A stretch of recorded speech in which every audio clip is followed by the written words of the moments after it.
Peshkaqeni kafshon 12 vjeçari në këmbë transportohet i mituri në spital në gjendje të rëndë shëndetësore. Peshkaqeni kafshoi djalin rreth 12 vjeç pasdite, sipas kohës lokale pranë plazhit Shark, tha i njëjti burim.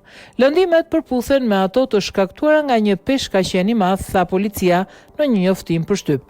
Pak minuta pasi u njoftua për incidentin, oficerët e nxorën fëmijën nga uji pranë plazhit Portit në periferinë Vausluz në lindje të Sydney, tha policia. Policia trajtoi djalin për lëndime serioze në këmbë dhe ai u dërgua në spitalin e fëmijëve të Sydneyt, ku mjekët thanë se ishte në gjendje kritike.